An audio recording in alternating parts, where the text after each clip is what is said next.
ga muni babba. Wannan wani irin abu ne? Ni ma fa dan gidan nan ne fa. Wai ya kuke irin wannan foto da Allah?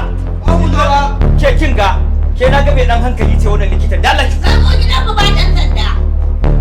Ni ma fa dan ciki ne fa. Ban taba ganin ka ba zan fito ba. A da Allah ki fito. Ana bi sai wallahi. To ai cikin gidan nake. Ya za ku yi haka dan Allah? Wai me ku? Alaikum assalam ya lafiya ne. Likita ce ta ce su magani. Likita! Na? Ga maganin na kawo. Ka an ji ba ka dawo. Na siyo fa. Na ce ka taba an ji ba ka ganin gaban ka ne. Ki zo da Allah fito mana. Baka gan shi ba ka wuce na ci. Ki ka ba. Ba na fito ba. Dan Allah ku gane da baki. Ba ku gane ba. Yanzu dan Allah ba za ku fito ba. Assalamu alaikum. Ina goma. Kila ga. Wai dan Allah. Ka tafi a turo mai gidan. Ka tafi za mu turo ma mai gidan. Ba za ku fito ba kenan? Ya fito. To shikenan. Je ba turo mai gida. To bari an je daga kofar gidan. Ciyaman din baya nan. A'a. In ya dawo. Zan je kofar gidan sai in tsaya ba shikenan ba dai tunda ba ku yarda da ni ba. Sai ka ce sai ka. Yawa ne ka. Mu ne ka ce. Kai ka kai gula mata gugun ka ce wai ina zuwa ina neman mata bai kake nufi ka faɗa ka. Ni da baki na dan hajja da baki na mahasada ne ka san kada da makiya ni da nake ni fa masoyinka ne fa dan hajja. Tunda ake abun nan ka taɓa jin baki na sama da ƙasa leban sama ya taɓa na ƙasa. Ka tashi tsaye to. Kana yi ka ce wai a tsaye kake? Ni ya ka sun kuyawa na ce ka tashi tsaye. Kake zuban bola kaka kare min haka fa waye sa ka kai shara.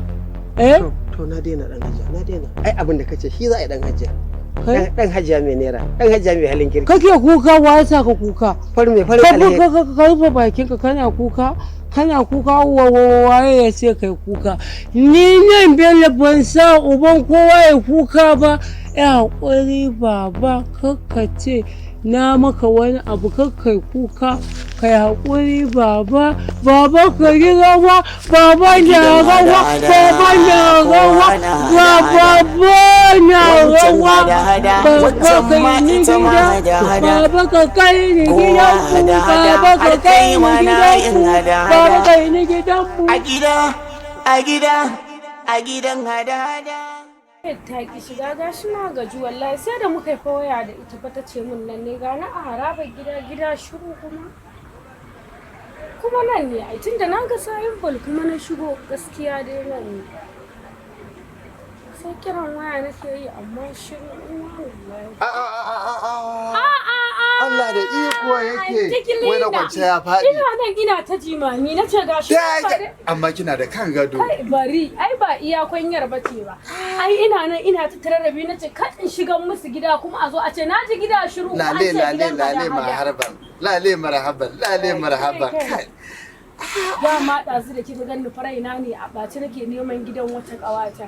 To tun da kika yi min zancen gidan hada-hada gidan nan ya kwanta mini a rai. Wani saurayi na ne ina son shi ina kashe mishi kuɗi shi ne fa ya ɓata mini rai. Baka ga gidana ba mota na ma a cikin gidan na sa na kulle na haɗa. Shi ne fa yanzu da na ji haka yanzu nan zuwa ne a bani mafaka in samu in huta kawai. Ayin dai mafaka ce albishirinki. Mafaka kin samu yanzu kin san dai abin da za a yi yan gidan ne duk ba sa ni ma kin ga yanzu shigowar ki na gani gaba ɗaya zama ni ma ina ta haɗo kuɗi ne da sauransu na adashen da na kafa nake gaya miki ni ma yan ɗaukan magana da ba ji nake yi ba to yanzu dai yanzu zo mu zauna mu dan wannan dai kafin su daddawo Allah ya kai mu zuwa safiya sai in sanar da jama'a in ce to baguwa ta zo sabuwa ta bangare na gani na shigo gidan hada ai ba matsala dole a yi gani zo mu je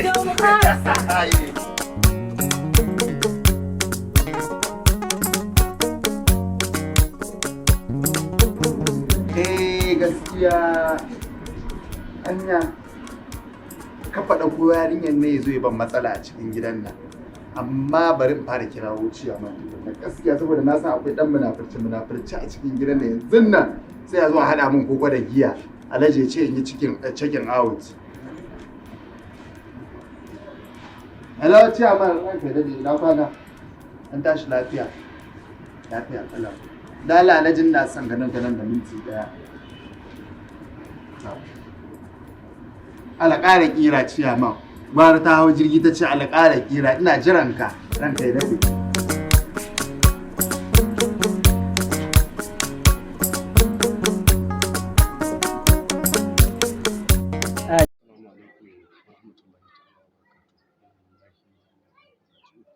Inna lillahi wa inna ilaihi raji'un.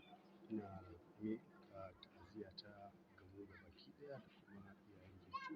Ubangiji Allah ya cikanta, Allah ya gafarta mata, Allah ya kyauta ƙarshenta. Allah sa ta mu ta zo, Allah sa mu cika da imani, Allah sa aljannar Firdaus ce makoma. Ne kowa fatan alkhairi. To ƴan uwa, kun ga yanda ake ta tafiya. Ya kamata mu dinga zama muna tunatar da junanmu cewa mu cire gaba da ƙin junanmu da ƙin ɗan uwanmu da hassada da baƙin ciki saboda rayuwar nan ba komai ba ce. Wata ran kai ne, wata ran ba kai bane ba. Kuma mu cire hassada cewa wane ya yi abin faɗa sai mun yaɗa shi a duniya, duniya ta gan shi ba mutumin arziki ba ne. Babu kyau, babu kyau. Kowa ya iya Allahnsa, mu dai burinmu mu gama lafiya. Allah ya gafarta Bintu, Allah ya gafarta mata, Allah sa aljannar Firdaus ce makoma. Allah sa in tamu ta zo, Allah sa mu cika da imani. Duk ɗan uwanmu da abokanan sana'armu da ƴan uwa musulmi wanda suka rasu, Allah ya gafarta musu, Allah ya kyauta namu ƙarshe. Assalamu alaikum. Sunana Nazir Umar Kore wanda ake kira da Sajan Bala a cikin shirin daɗin kowa. Ina mai amfani da wannan dama nuna alhinina da damuwata da kuma ta'aziyyata ga dukkanin waɗanda wannan rashi ya shafa na 'yar uwarmu abokiyar aikinmu wato Fatima Sa'id wadda aka fi sani da Bintu a cikin shirin daɗin kowa. Tabbas wannan mutuwa ta taɓa mu, mun ji babu daɗi sosai. Fatima Bintu mutuniyar kirki ce, ba ta da abokin faɗa. Tana da mu'amala da al'umma. Ta yi doguwar rashin lafiya wanda kwatsam sai muka tsinci kanmu ana sanar da mu cewar ta rasu. Tabbas mutuwar nan ta taɓa mu, sai dai abin da ya rage mu kuma mu ci gaba da yi mata addu'a da fatan Allah ya jaddada mata rahama, ya yafe mata dukkanin kurakuranta kuma Allah ya kyauta ƙarshen mu, ya sa mu gama da duniya lafiya.